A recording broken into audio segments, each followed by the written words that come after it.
So hello and welcome everyone, I welcome you all to the social science 2.0। मेरा नाम है शिवम दुबे और आज हम लोग पढ़ने वाले हैं कास्ट एंड पॉलिटिक्स, जो कि थर्ड एस्पेक्ट, लास्ट एस्पेक्ट है इस लेसन का।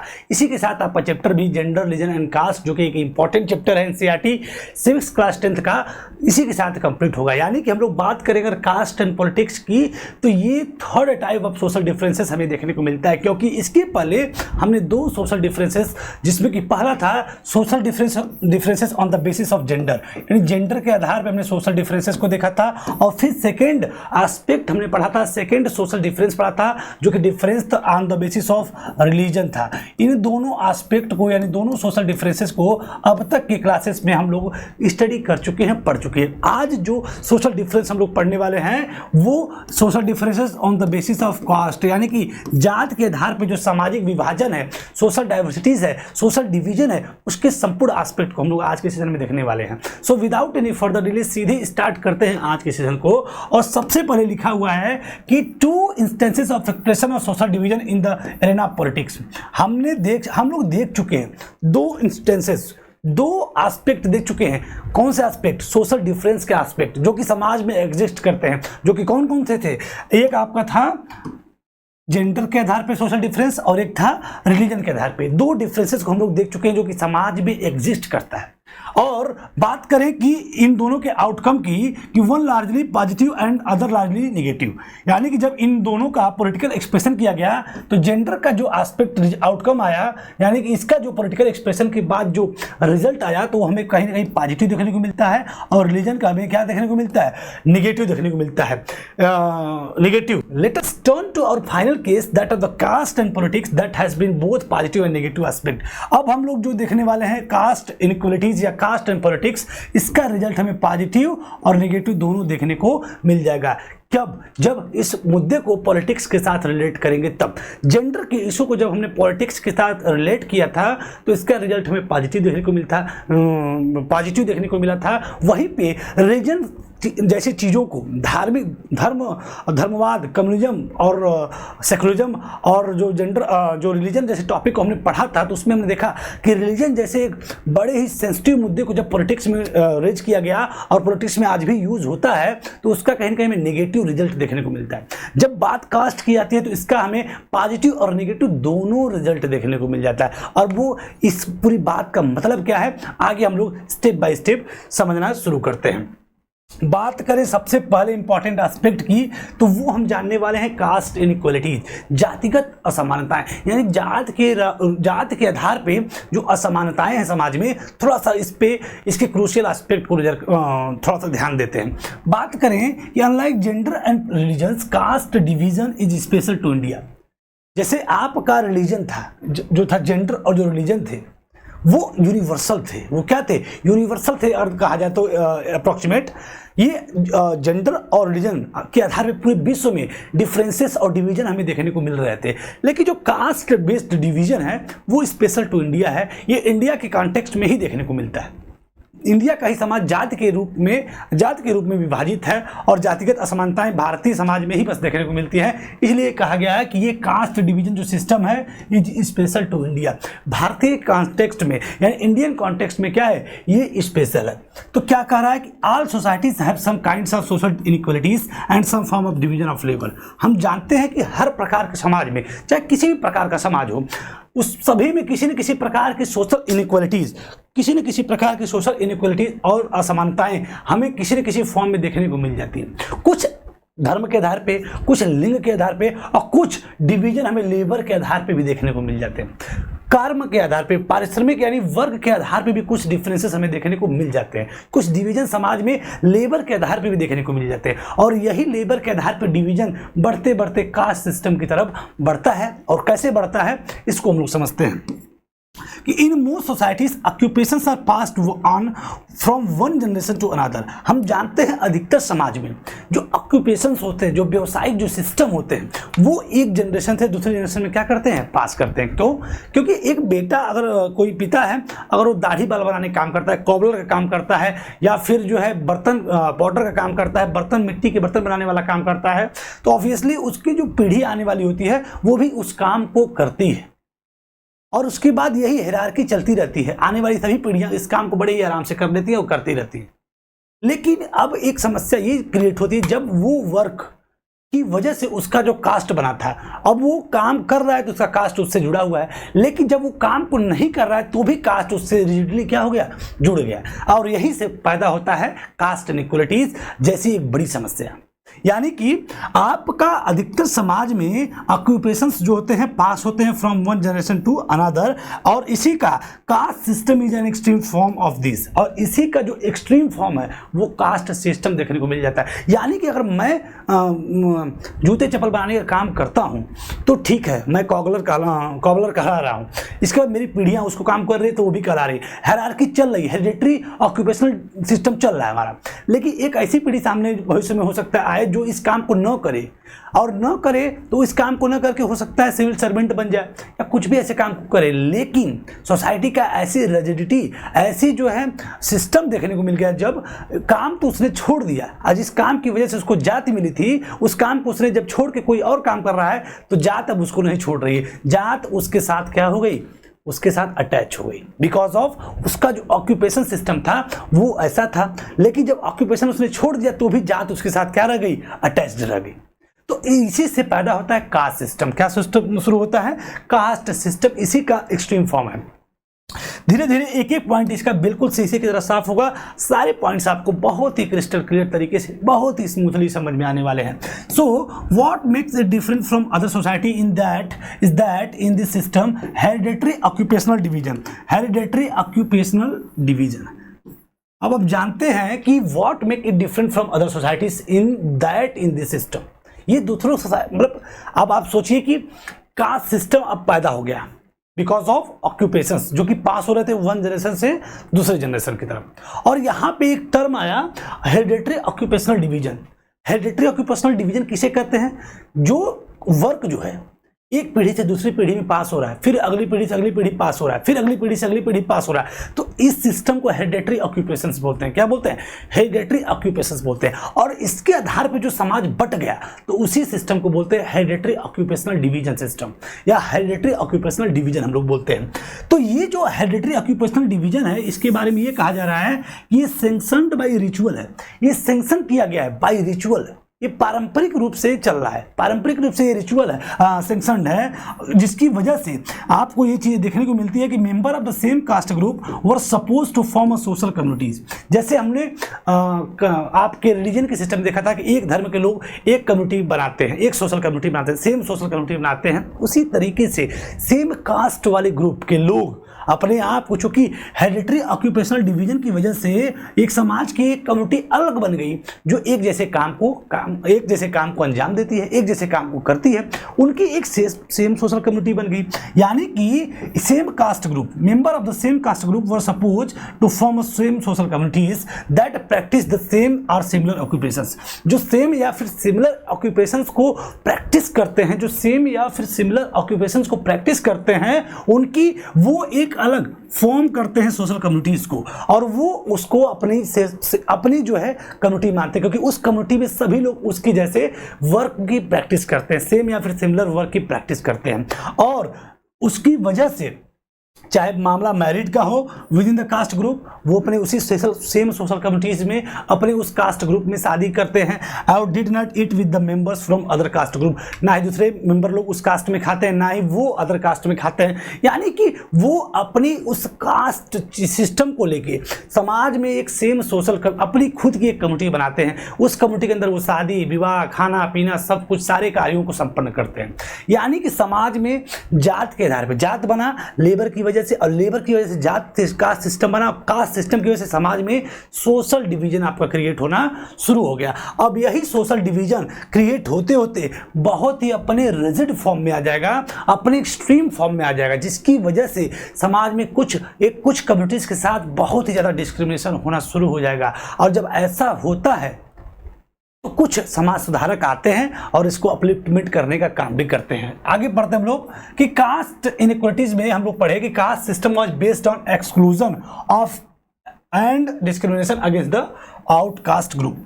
भाई कास्ट सिस्टम किस पे आधारित है, किस एक्सक्लूजन और डिस्क्रिमिनेशन, भाई डिस्क्रिमिनेशन अगेंस्ट द आउटकास्ट, समाज में जो आउटकास्ट ग्रुप है उनके साथ भेदभाव, उनके साथ एक्सक्लूजन जैसे सिस्टम पे क्या है, कास्ट सिस्टम आधारित है, मतलब उनके साथ भेदभाव करना और भी तमाम चीज़ें करना, इसी पर कास्ट सिस्टम आपका क्या है, आधारित है, जिसकी वजह से they were subjected to the inhuman practice of untouchability. कब हमें देखने को ये भी मिला है एक अमानवीय प्रैक्टिस भी हमें देखने को मिलती है, जैसे कि छुआछूत वाला मामला है, अनटचेबिलिटी वाला मामला है, ये भी प्रैक्टिस होते हुए देखने को मिल जाती है। और जब समाज में ऐसे एलिमेंट्स पैदा होते हैं, that is why political leaders and the social reformer like Jyotiba Phule and Gandhi ji, B R Ambedkar and Periyar Ramaswami Naicker advocated the work to establish a society in which caste inequalities are absent. तब कुछ समाज सुधारक और पॉलिटिकल लीडर्स ऐसा काम करने का प्रयास करते हैं, जहां ऐसे समाज को स्टेब्लिश करने का प्रयास करते हैं जिस समाज में जो कास्ट इनइक्वालिटीज है, जो जातिगत रूप से असमानताएं हैं, वो एब्सेंट हो, यानी कि वो खत्म हो। यानी कि वर्क के आधार पे, लेबर के आधार पे सोशल डिवीजन होता है, सोशल डिवीजन होता है, इसके बाद इसकी वजह से आपका कास्ट सिस्टम पैदा होता है। और कास्ट सिस्टम किस चीज़ पे आधारित है, तो वो आधारित है एक्सक्लूजन और डिस्क्रिमिनेशन। किसके साथ, जो आउटकास्ट ग्रुप के साथ डिस्क्रिमिनेशन और एक्सक्लूजन होता है, उससे कहीं ना कहीं कास्ट सिस्टम हमें देखने को मिलता है। और जब ऐसी स्थिति देखने को मिलती है समाज में, तब कुछ पॉलिटिकल लीडर्स और सोशल रिफॉर्मर, जैसे कि आपके ज्योतिबा फुले, आपके जो है गांधी जी, बी आर अम्बेडकर जी, पेरियार रामास्वामी नायकर, इन लोगों ने समाज में एक ऐसी सोसाइटी को स्टेब्लिश करने का काम किया, इस सोसाइटी में कास्ट सिस्टम या फिर कास्ट इनइक्वालिटीज पूरी तरीके से खत्म हो, पूरी तरीके से आपका एब्सेंट हो। तो ये लोग वो रिफॉर्मर हैं जिन्होंने समाज से जातिगत जो असमानताओं को लेकर या जातिगत जो भेदभाव को लेकर बहुत ज़्यादा रिजिडिटी देखने को मिलती थी, उस सोसाइटी में रिफॉर्म करने का काम इन लोगों ने किया हुआ है। सो कास्ट इनइक्वालिटी हम लोग जानते हैं कि partially due to their efforts and partially due to their other socio economic changes, caste and caste system in modern India have undergone great changes। अब कास्ट सिस्टम को हम लोग जान चुके हैं, कास्ट सिस्टम को हम लोग जान चुके हैं। अब कास्ट सिस्टम अपने एक्सट्रीम फॉर्म में जब आता है, तो कुछ सोशल रिफॉर्मर आते हैं जो इसको अपोज करते हैं और समाज को में एक ऐसे मतलब व्यवस्था, सामाजिक जो व्यवस्थाएं थी उसमें एक ऐसी व्यवस्था को स्थापित करने का प्रयास करते हैं जहां पे जो ये कास्ट इनइक्वालिटीज हैं पूरी तरीके से खत्म हो। तो कुछ इनके प्रयास की वजह से भी कास्ट सिस्टम क्या होता है, थोड़ा सा ब्रेक डाउन होता है मॉडर्न टाइम में अगर देखा जाए तो partially due to their efforts, कुछ तो उनके एफर्ट्स से और कुछ जो है अदर सोशियो इकोनॉमिक चेंजेस की वजह से, कुछ सोशल इकोनॉमिक यानी सामाजिक और आर्थिक परिवर्तन की वजह से, और कुछ इन जैसे सोशल रिफॉर्मर की वजह से कास्ट और कास्ट सिस्टम मॉडर्न इंडिया में क्या हुआ है, उसमें बहुत सारे चेंजेस हुए हैं। क्योंकि हम लोग अगर बात किया जाए कि आज से 100 साल पहले जो कास्ट सिस्टम जिस रिजिडिटी के साथ प्रैक्टिस होता था, वर्तमान में कास्ट सिस्टम उस परिदृश्य में देखने को नहीं मिलता है। बिकॉज कि ये इन जैसे जो भी ये महान सोशल रिफॉर्मर थे, इनकी वजह से और कुछ सोशियो इकोनॉमिक चेंजेस की वजह से कास्ट सिस्टम में बहुत सारे, इंडिया के कॉन्टेक्स्ट में बात किया जाए तो चूंकि इंडिया के लिए कास्ट सिस्टम स्पेशल है, इंडिया में ही देखने को मिलता है, तो वहाँ पे कहीं ना कहीं कास्ट सिस्टम की रिजिडिटी में काफ़ी चेंजेस आए हैं, यानी कि ब्रेक डाउन हुआ है। तो थोड़ा सा उन सभी फैक्टर्स को जान लेते हैं जिनकी वजह से कास्ट और कास्ट सिस्टम आपका ब्रेक डाउन हुआ है। तो जब आप एनसीईआरटी को पूरा पढ़ते हैं तो 3 इसके प्रमुख फैक्टर देखने को मिलते हैं। कितने फैक्टर मिलते हैं? 3 प्रमुख फैक्टर। पहली बात, आपके सोशल रिफॉर्मर, क्या सोशल रिफॉर्मर, इनकी वजह से कास्ट सिस्टम क्या हुआ है, अंडरगॉन हुआ है, ग्रेट चेंजेस हुए हैं, ब्रेक डाउन हुआ है। दूसरी बात, socio economic change, socio economic change,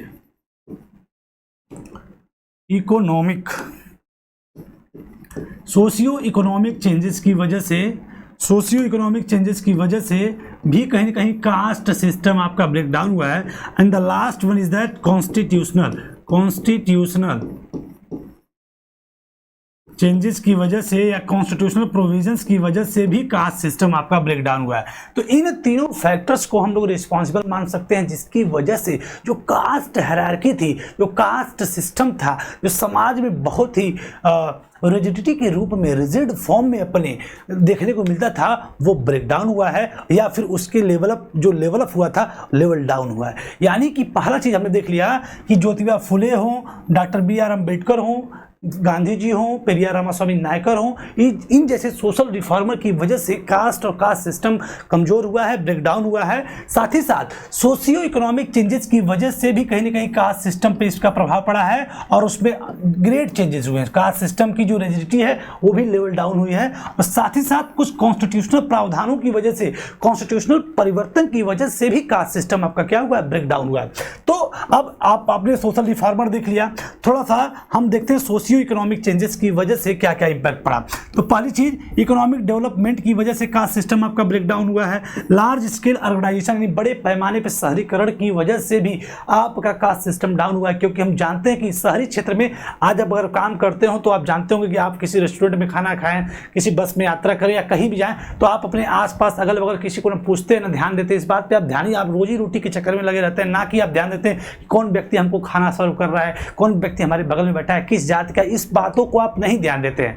यानी कि शहरीकरण होने की वजह से भी कहीं ना कहीं कास्ट सिस्टम आपका ब्रेकडाउन हुआ है। Growth of literacy and education, आदमी शिक्षित होता है तो ऐसी तमाम चीजों से बहुत ज्यादा उसको अटैचमेंट नहीं रहता है, तो लिटरेसी और एजुकेशन की वजह से भी कास्ट और कास्ट सिस्टम पे इसका प्रभाव पड़ा है, डाउन हुआ है, ब्रेकडाउन हुआ है।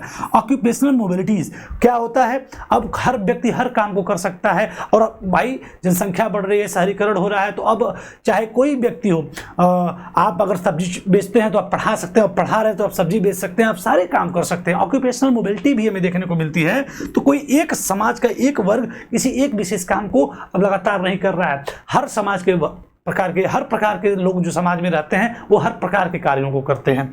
और साथ ही साथ weakening of the position of the landlord in the village, अगर गांव की एरिया की बात किया जाए तो जो लैंडलॉर्ड थे, जो जमींदारी व्यवस्था है, जो जमींदार थे, उनकी पोजीशन भी क्या हुई, वीक हुई, कमजोर हुई, जिसकी वजह से भी कास्ट सिस्टम ब्रेकडाउन हुआ है। और जो old notion of caste hierarchy थे वो भी कहीं ना कहीं ब्रेकडाउन हुए। यानी कि ये सोशल इकोनॉमिक चेंजेस की वजह से, और पहला हमने अभी जस्टिस के पहले देखा जो सोशल रिफॉर्मर और सोशियो इकोनॉमिक चेंजेस की वजह से कास्ट सिस्टम में बहुत सारे परिवर्तन हुए हैं, यानी कि वो ब्रेक डाउन हुआ है। लास्ट आपने देखा कॉन्स्टिट्यूशनल प्रोविजंस, तो हम लोग जानते हैं कि the constitution of India prohibited any caste based discrimination and led the foundation of the policies to reverse the injustice of caste system. भारतीय संविधान ने भी कुछ ऐसे प्रावधान बनाए जिससे कि जितने भी इनजस्टिस सिस्टम हो रहे थे कास्ट सिस्टम पे आधारित, यानी कास्ट को लेके उसको रिवर्स कर दिया जाए। क्या कर दिया जाए, रिवर्स कर दिया जाए। और कास्ट के आधार पे कोई भी क्या कास्ट बेस्ड डिस्क्रिमिनेशन हो रहा है वो कहीं ना कहीं न हो पाए। इस पे संवैधानिक ऐसे ऐसे प्रावधान भी लाए गए जिसकी वजह से जात के आधार पे कोई भेदभाव न हो पाए। यानी कि कास्ट सिस्टम कैसे पैदा हुआ और कास्ट सिस्टम रिजिड कैसे हुआ, और फिर इसको ब्रेक डाउन करने के लिए तीन प्रमुख फैक्टर को भी हमने देखा कि मॉडर्न इंडिया में कास्ट सिस्टम ब्रेक डाउन भी हुआ है, उसका लेवल डाउन भी हुआ है, और उसके पीछे तीन प्रमुख कारण है, social reformer, socio economic change और कॉन्स्टिट्यूशनल प्रोविजंस। तो इसकी वजह से हमने देख लिया कि कास्ट सिस्टम आपका अंडरगॉन ग्रेट चेंजेस, यानी कि उसका ब्रेक डाउन हुआ है। लेकिन फिर भी कह रहा है कि caste has not disappeared from the contemporary India.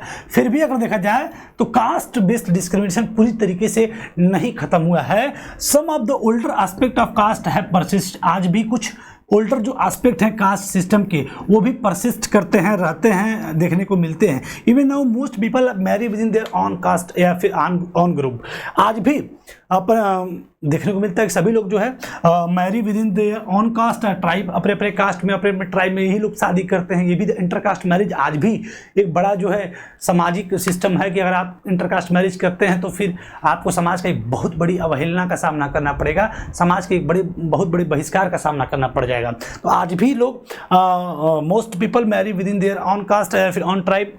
So untouchability has not ended completely despite constitutional provision. Constitutional prohibition यानी संवैधानिक रूप से रोकने के बावजूद भी अनटचेबिलिटी आज भी पूरी तरीके से खत्म नहीं हुई है, और caste continue to be closely linked to economic status. और कास्ट सिस्टम जो है क्लोजली लिंक्ड है इकोनॉमिक स्टेटस से। भाई इकोनॉमिक स्टेटस से भी आज का सिस्टम हमें पूरी तरीके से लिंक देखने को मिलता है। सो अब इसके बाद दो प्रमुख हेडिंग हम लोग जो पढ़ने वाले हैं, एक आपका है caste in politics caste in politics, और एक आपका जो है politics in caste, politics in caste. तो इस हेडिंग को हम लोग जानने वाले, दोनों हेडिंग एक दूसरे से लगता है अपोजिट हैं, इन दोनों पॉइंट्स को थोड़ा सा हम लोग जानने वाले हैं। बात करें अगर कास्ट इन पॉलिटिक्स की, तो कास्ट जो है अलग अलग फॉर्म्स कैसे, देखिए कास्ट इन पॉलिटिक्स और पॉलिटिक्स इन कास्ट का मतलब क्या होता है, राजनीति में जाति, यानी जाति कैसे अहम रोल अदा करती है राजनीति में। जो पॉलिटिकल एरिना है, इलेक्टोरल पॉलिटिक्स है, उसमें जाति का क्या रोल होता है, इसको हम लोग जानेंगे। और पॉलिटिक्स इन कास्ट में हम लोग जानेंगे कि कैसे जाति के अंदर भी राजनीति होती है, यानी जाति के अंदर भी, यानी एक बार क्या है जाति हावी है और एक बार राजनीति जो है जाति पर हावी है। इन दोनों एस्पेक्ट को हम लोग देखने वाले हैं। सो व्हेन पार्टीज चूज, कैसे कास्ट अलग अलग फॉर्म लेती है पॉलिटिक्स में, उसकी अगर बात करें तो जब पार्टीज अपने कैंडिडेट को इलेक्शन में खड़ा करती है तो अपने दिमाग में वो क्या रखती हैं, they keep in mind the caste composition of the electorate and nominate candidate from the different caste so as to muster necessary support to win election. इन सब चीज़ों को आप व्यक्तिगत रूप से रिलेट करके और शायद अच्छे से समझ पा रहे होंगे कि जब किसी क्षेत्र में इलेक्टोरल पॉलिटिक्स या किसी भी चुनाव क्षेत्र की अगर बात करें तो जब चुनाव में सीटें निर्धारित होती हैं कि हाँ यहाँ से ये व्यक्ति उठेगा, ये व्यक्ति उठेगा, तो उस पार्टी ने जब वहाँ से उस कैंडिडेट को उठाया तो उसको अपने दिमाग में उस क्षेत्र के जो इलेक्टोरल जो पॉलिटिक्स, वहाँ का जो इलेक्टोरल जो एरिया है, चुनाव जो क्षेत्र है, वहाँ के कास्ट कंपोजिशन को अपने दिमाग में रखती है कि वहाँ पे किस जाति वाले लोग जो है ज़्यादा हैं। तो जिस कास्ट के लोग ज़्यादा रहते हैं तो वो पार्टी या विशेष पॉलिटिकल पार्टी इस प्रकार की व्यवस्था करती है कि वहाँ से उसी कास्ट के व्यक्ति को ही नॉमिनेट किया जाए, उसी व्यक्ति को ही क्या उठाया जाए, जिसकी वजह से आप वो मस्टर नेसेसरी सपोर्ट जिसका यूज वो इलेक्शन जीतने के लिए कर सकती है। यानी कि अगर किसी एक इलेक्टोरल पॉलिटिक्स में, यानी इलेक्टोरल एरिया में अगर किसी व्यक्ति को खड़ा करना है, किसी पॉलिटिकल पार्टीज को, तो उसको खड़ा करने से पहले वो पॉलिटिकल पार्टी उस क्षेत्र के उस एरिया के आपके कास्ट कंपोजिशन को विशेष करके अपने दिमाग में रखती है और उसके हिसाब से वहाँ कैंडिडेट को खड़ा करती है, क्योंकि उससे उसको लगता है कि मुझे मस्टर सपोर्ट मिलेगा। उस जाति, जिस जाति वाले लोग ज़्यादा हैं, उस जाति का अगर व्यक्ति अगर हम वहाँ से उठा देंगे तो वो अधिकतर सपोर्ट उसको ही मिलेगा, क्योंकि वो उसी जाति का रहेगा। तो कास्ट कंपोजिशन एक बड़ा फैक्टर है, यानी कि देखिए राजनीति में कैसे जाति का यूज होता है। और इसके बाद जब गवर्नमेंट बनती है तो political parties usually take care the representative of different caste and tries find a place in it. और जब कैबिनेट बनते भी हैं, जब मंत्रालय भी बनते हैं, जब पार्टियां जीत जाती है तो भी हर कास्ट कंपोजिशन पे विशेष करके ध्यान देती है कि उन सभी कास्ट के रिप्रेजेंटेटिव को स्थान दिया जाए, कहाँ पे, उस पूरी गवर्नमेंट मशीनरी में। यानी कि पहले पॉइंट के माध्यम से हम समझ चुके हैं कि कास्ट कैसे अलग अलग फॉर्म लेती है पॉलिटिक्स में, कैसे अलग अलग फॉर्म लेती है पॉलिटिक्स में। सेकेंड पॉइंट की बात करें तो political parties and candidate in the elections make appeal to caste sentiment to muster support. Political parties हों, कैंडिडेट्स हों, जब इलेक्शंस में खड़े होते हैं तो वो सेंटिमेंटल अपील करते हैं। क्या करते हैं? सेंटिमेंटल कुछ अपील करते हैं। कैसे? सेंटिमेंटल, भावनात्मक, उस जाति को लेके भावनात्मक अपील करते हैं, जिससे कि उनको क्या मिल सके, मस्टर सपोर्ट मिल जाए। क्योंकि ये सारी चीज़ें जो है आप महसूस करते होंगे, सभी लोग महसूस करते होंगे, इसलिए इस पॉइंट को बहुत ही आसानी से आप रिलेट कर पाएंगे, याद कर पाएंगे। Some political parties are known to favour some caste and are seen as their representative. यहाँ तक कि कुछ पार्टी तो किसी विशेष खास जाति की रिप्रेजेंटेटिव के रूप में भी देखने को मिल जाती है। जैसे बहुत सारी पार्टियां हैं, आप सोच लीजिए कौन सी पार्टी को देख के आपको लगता है, महसूस होता है कि ये पार्टी इस विशेष जाति के लिए ही है, इसी जाति को ही रिप्रेजेंट करती है। तो यहाँ तक भी हमें राजनीति में जाति कहीं न कहीं देखने को मिल जाती है। And the third one is that universal adult franchise and the principle of one person one vote compelled the political leaders to gear up the task of mobilising and securing political support. हम जानते हैं कि universal adult franchise की वजह से, जिसकी वजह से चाहे किसी भी कास्ट का व्यक्ति हो, one person one vote one value है। चाहे वो अमीर हो, गरीब हो, अपर कास्ट हो, लोअर कास्ट हो, किसी भी धर्म का हो, सबके एक वोट देने का, सबको एक वोट देने का अधिकार है और सबके इस एक वोट की कीमत एक है, जिसकी वजह से आपका जो पॉलिटिकल लीडर्स हैं वो गियर अप करते हैं task of mobilising and securing political support. सबको क्या करते हैं? मोबिलाइज करने का, हर प्रकार की जाति को भी मोबिलाइज करने का प्रयास करते हैं, क्योंकि भाई आप किसी विशेष कास्ट को लेके वो जीत नहीं सकते। और चाहे विशेष कास्ट हो, चाहे अपर कास्ट हो, लोअर कास्ट हो, कोई भी कास्ट हो, किसी भी, ऐसा नहीं कि अपर कास्ट के वोट की कीमत ज़्यादा है, लोअर कास्ट की कीमत कम है, सबको वोट देने का अधिकार है, क्योंकि यूनिवर्सल एडल्ट फ्रेंचाइज है। इस प्रिंसिपल की वजह से 1 पर्सन 1 वोट की वजह से पॉलिटिकल जो लीडर्स होते हैं अपने मोबिलाइजिंग के टास्क को भी करते हैं, जिससे कि उनको पॉलिटिकल सपोर्ट अपना जो है सिक्योर कर पाए। And it also brought up new consciousness among the people of caste that were hitherto treated as inferior and low। और इसका एक फायदा भी है। फायदा ये है कि अब तक जिस जात को इंफीरियर और लो कंसिडर करके उनको नेग्लेक्ट किया जाता था, यूनिवर्सल एडल्ट फ्रेंचाइज की वजह से वो भी, उनके अंदर भी ये कॉन्शियसनेस यानी कि चेतना जाग चुकी है कि भाई उनके पास भी भाई समान अधिकार है, जैसे सबके पास है वैसे उनके पास भी है, तो भाई उनका भी सम्मान है। जो चीज़ें जिस तरीके से उनको इंफीरियर और लो कैटेगराइज किया जाता था कि नहीं आप इंफीरियर हैं, आप लो हैं, ऐसा करके उनको जो है नेग्लेक्ट किया जाता था, अब आप नहीं कर सकते, क्योंकि उनको पता है कि भाई यूनिवर्सल एडल्ट फ्रेंचाइज है, तो हमारे वोट की भी कीमत है, तो तुमको भाई अगर जीतना है तो तुमको हमारा भी सपोर्ट चाहिए। अरे तुमको हमारा सपोर्ट चाहिए तो तुमको हमारे हिसाब से चलना पड़ेगा, हमको तुम कहीं से भी आउटकास्ट की तरह बिहेव नहीं कर सकते, इंफीरियर और लो नहीं कर सकते। So the focus on caste in politics can sometimes give an impression that elections are all about caste and nothing else, that is far from truth। तो कह रहा है कि इन तीनों एस्पेक्ट को देखने के बाद क्या हम ये सोच सकते हैं या कह सकते हैं कि जो इलेक्टोरल सिस्टम है, जो ये जो इंप्रेशन आ रहा है, तो इसका मतलब हम ये तो कह सकते हैं क्या कि elections are all about the caste system. क्या इलेक्शंस में हर चीज़ सिर्फ कास्ट ही मायने रखती है या इसके अलावा भी कुछ है? तो ये बिल्कुल बात सही नहीं है कि एक चुनाव में सिर्फ जात ही सब कुछ नहीं होती है, जात के अलावा भी तमाम फैक्टर्स होते हैं। इन तीनों पॉइंट्स को देख के हमको लग गया, पहला और दूसरा और तीसरा पॉइंट को देख के लगा कि कास्ट इंपॉर्टेंट रोल प्ले करती है, लेकिन caste is not everything in politics. Caste is something in politics but not everything in politics. क्योंकि इन तीनों पॉइंट्स को देखने पर लग रहा है कि ऐसा तो नहीं इलेक्शन में सब कुछ जो है कास्ट पर ही आधारित है या कास्ट के अलावा भी कुछ है, तो हम कहेंगे नहीं, बिल्कुल कास्ट ही सब कुछ अगर होता तो ये देखने को नहीं मिलता। क्या देखने को नहीं मिलता? पहला पॉइंट, तो अगर कास्ट ही सब कुछ होता, कास्ट ही सब कुछ होता तो no parliamentary constituencies in the countries has a clear majority of one single caste. आज तक भी किसी भी ऐसी पार्लियामेंट्री कॉन्स्टिट्यूएंसीज में किसी एक सिंगल कास्ट की, वन सिंगल कास्ट की खुद की अकेली मेजोरिटी नहीं है।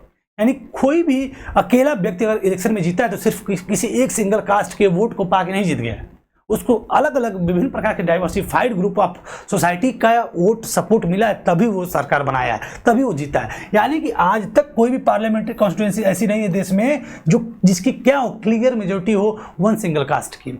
सो every candidate and parties need to win the confidence of more than one caste और कम्युनिटी टू विन इलेक्शन। इसलिए किसी भी कैंडिडेट को इलेक्शन में जीतने के लिए वन और मोर कास्ट ग्रुप का सपोर्ट, उसके सपोर्ट्स की, उसके जो है उस कम्युनिटी की सपोर्ट की उसको क्या होगी, जरूरत होगी, किसके लिए? इलेक्शंस को जीतने के लिए। इसका मतलब caste is not everything, caste is not everything, caste जरूरी है। अगर इतना ही कास्ट सब कुछ होता तो आज तक कोई भी पार्लियामेंट्री कॉन्स्टिट्यूएंसीज में किसी भी एक सिंगल कास्ट की क्लियर मेजोरिटी नहीं है। इसका मतलब किसी को जीतने के लिए किसी भी कास्ट कंपोजिशन को जीतने के लिए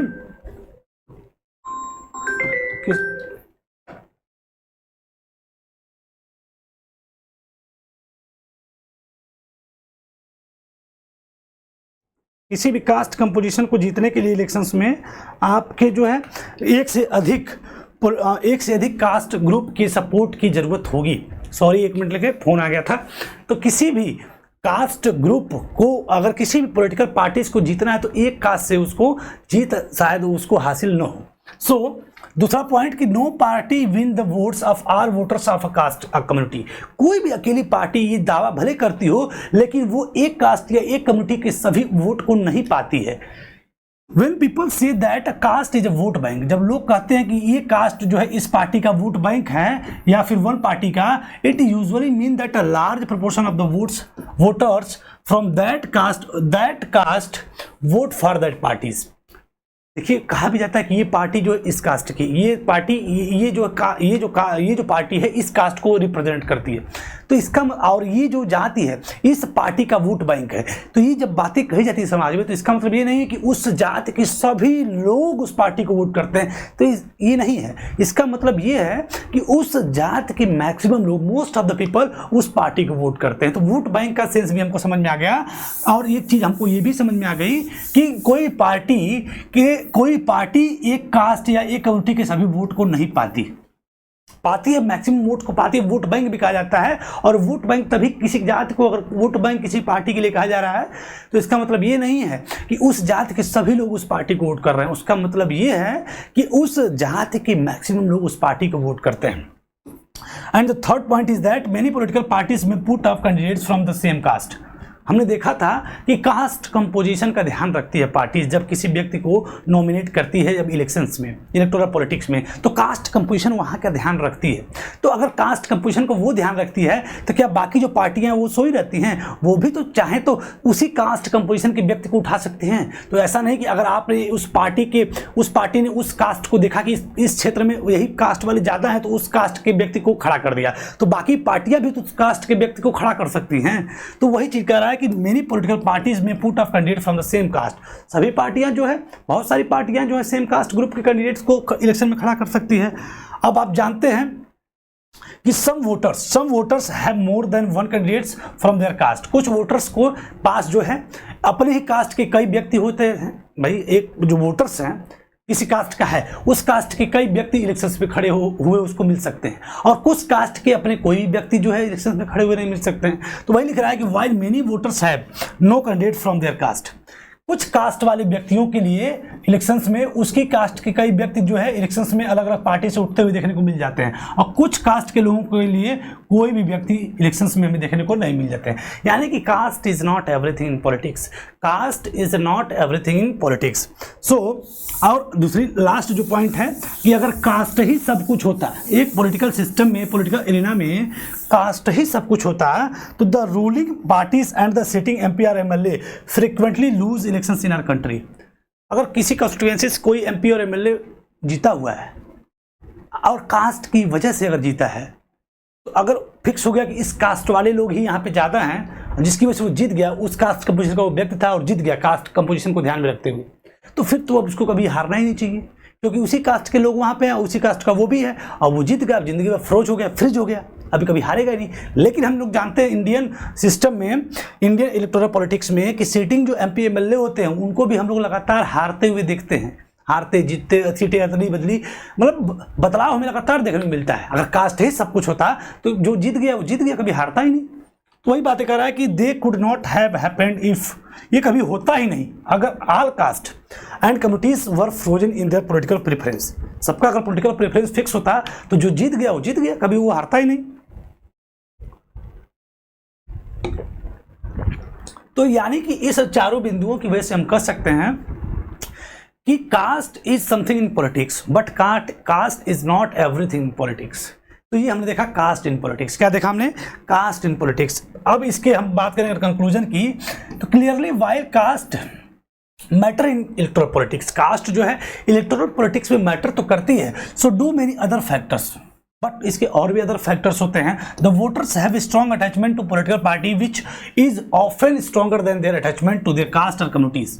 वोटर्स का जो अटैचमेंट कभी कभी उस कैंडिडेट खड़ा है उसकी कॉन्स्टिट्यूएंसी से, उससे और उस पॉलिटिकल पार्टी से ज़्यादा, उस पॉलिटिकल पार्टी के जो हेड ऑफ लीडर हैं, जो लीडर्स हैं, उससे कहीं कहीं ज़्यादा होता है। यानी कि वोटर्स के हैव स्ट्रॉन्ग अटैचमेंट उस पॉलिटिकल पार्टी से ज़्यादा होता है। मतलब कोई व्यक्ति खड़ा हो गया उसकी कॉन्स्टिट्यूएंसी से, अब वो किसी भी जाति का है, किसी भी धर्म का है, उससे उसको मतलब नहीं है, बल्कि वो पॉलिटिकल पार्टी से उस व्यक्ति का क्या होगा, ज़्यादा अटैचमेंट होगा। तो उसकी कॉन्स्टिट्यूएंसी से कोई व्यक्ति खड़ा हो जाए, किसी जाति का, किसी धर्म का खड़ा हो जाए, इससे उसको मतलब नहीं है।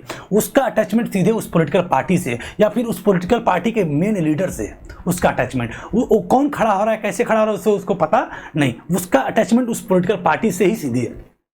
People within the same caste or communities have different interests depending on their economic conditions. हम जानते हैं एक ही कास्ट कंपोजिशन, एक ही कास्ट कम्युनिटी के अंदर जो है विभिन्न प्रकार के लोगों के इंटरेस्ट, कंसर्न अलग अलग होते हैं, और ये जो उनकी चॉइस होती है, जैसे ब्राह्मण हैं क्षत्रिय हैं, शूद्र है, वैश्य हैं, कोई भी है, कोई भी अगर कम्युनिटीज़ हैं, चाहे यादव है, सिंह है, पटेल है, कोई भी कास्ट है, उस कास्ट में जो लोगों का जो क्या बोल सकते हैं कि इंटरेस्ट है, वो डिपेंड करता है इकोनॉमिक स्टेटस पे। उसी कास्ट में अगर सेम कोई कास्ट है, मान लीजिए उस कास्ट में जो अमीर व्यक्ति है उसका इंटरेस्ट कुछ अलग होगा, उसकी सोच, उसकी जो है पसंद कुछ और होगी, कोई और पार्टीज होगी, और उसी कास्ट के जो इकोनॉमिक स्टेटस के परस्पेक्टिव देखा जाए तो जो क्या बोल सकते हैं लोअर स्टेटस का जो व्यक्ति रहेगा, वो उसकी जो इंटरेस्ट और उसकी जो पसंद है कोई अलग पार्टीज हो सकती है। यानी कि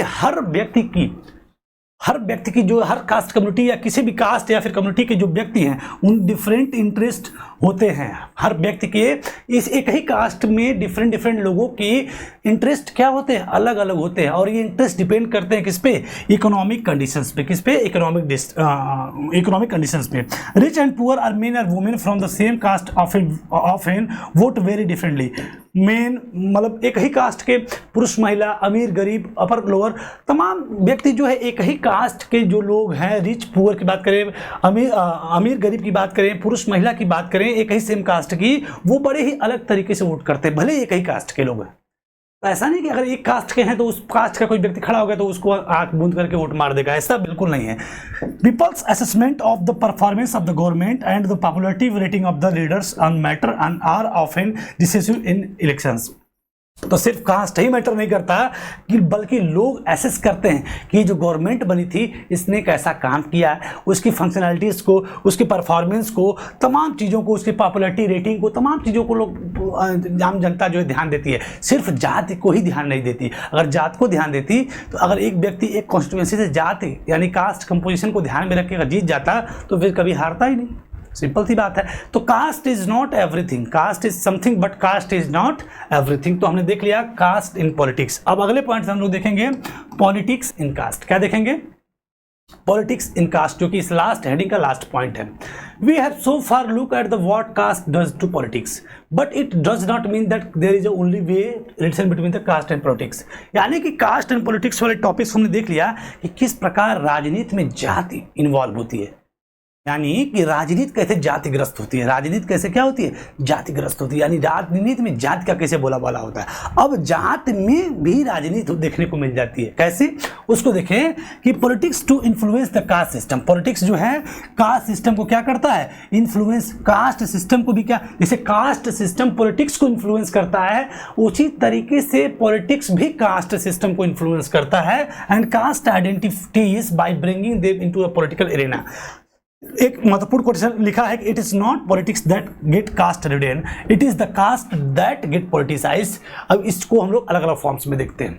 मतलब ये कह रहा है कि हमेशा जो है कास्ट रिडेन, पॉलिटिक्स हमेशा caste get, politics that get caste ridden, it is the caste that get politicised. हमेशा राजनीति में ही जात, यानी कि हमेशा राजनीति जो है जातिग्रस्त नहीं होती, कभी कभी जात भी राजनीतिग्रस्त हो जाती है। यानी हमेशा सिर्फ राजनीति ही जातिग्रस्त, यानी राजनीति में ही जाति हमें देखने को नहीं मिलती है।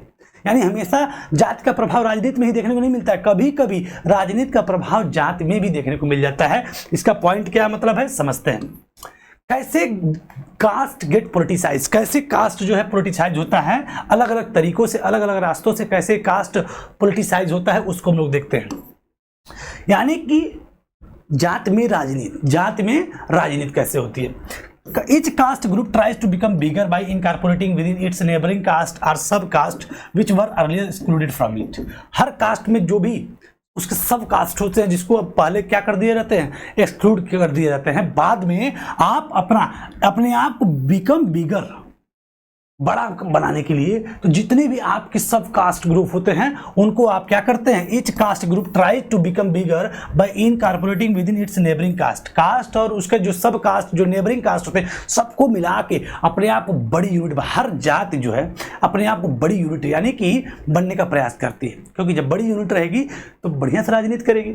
सो various caste group are required to enter into a coalition with other caste or communities and thus enter into a dialogue or negotiation. अलग अलग जो कास्ट ग्रुप होते हैं, रिक्वायर होता है कि वो एंटर करते हैं into collision with other cast, caste group, ऐसा नहीं कि एक कास्ट ग्रुप में सिर्फ एक ही कास्ट। अब जो है देखने को क्या मिलता है, कैसे जात के साथ राजनीति कैसे होती है कि कास्ट में और भी अदर कास्ट को क्या कर देता है, कोलिजन कर दिया जाता है, गठबंधन यानी कि मिला दिया जाता है। क्या कर देता है, अदर कास्ट या फिर अदर कम्युनिटीज को भी इंक्लूड कर दिया जाता है और तमाम डायलॉग्स और नेगोशिएशन हमें देखने को मिल जाती है। यानी कि हमेशा अब क्या है कि सिर्फ एक कास्ट में सिर्फ एक ही कास्ट नहीं, तमाम कास्टों का कोलिजन भी देखने को मिल जाता है। And the third point is that a new kinds of caste group have come up in political arena like backward and forward caste group. यहाँ तक कि नए नए प्रकार के कास्ट ग्रुप भी अब हमें देखने को मिल जाते हैं, जैसे बैकवर्ड और फॉरवर्ड क्लास ग्रुप हमें देखने को मिल जाते हैं। अब बैकवर्ड फॉरवर्ड जब बोल दिया तो बैकवर्ड में तमाम कास्ट है वो सब एक साथ आ गए, फॉरवर्ड बोल दिए तो सारे फॉरवर्ड उसमें तमाम सब कास्ट होते हैं सब एक साथ आ गए। यानी कैसे राजनीति की जाती है जाति में भी कैसे राजनीति की जाती है, इस पॉइंट को हमने देख लिया।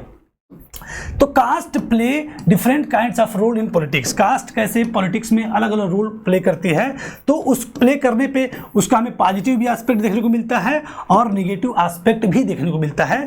तो हम जानते हैं in some situation expression of caste difference in politics give many disadvantage communities to space in demand their share of power. देखिए कास्ट को राजनीति में ले जाना कैसे पॉजिटिव रिजल्ट देता है, तो पॉजिटिव रिजल्ट कैसे, पॉजिटिव एस्पेक्ट कैसे आता है कास्ट के साथ। जैसे कास्ट का जब पोलिटिसाइज किया जाता है यानी कास्ट को लेकर जब राजनीति होती है तो इसका पॉजिटिव एस्पेक्ट भी देखने को मिलता है। यानी कि कास्ट का जो एक्सप्रेशन है, कास्ट डिफरेंस का जो एक्सप्रेशन है पॉलिटिक्स में, ये कहीं ना कहीं किस चीज़ को, जो डिसएडवांटेज कम्युनिटीज़ हैं समाज में उनको कहीं ना कहीं फेयर शेयर ऑफ पावर दिलाने में मदद करता है।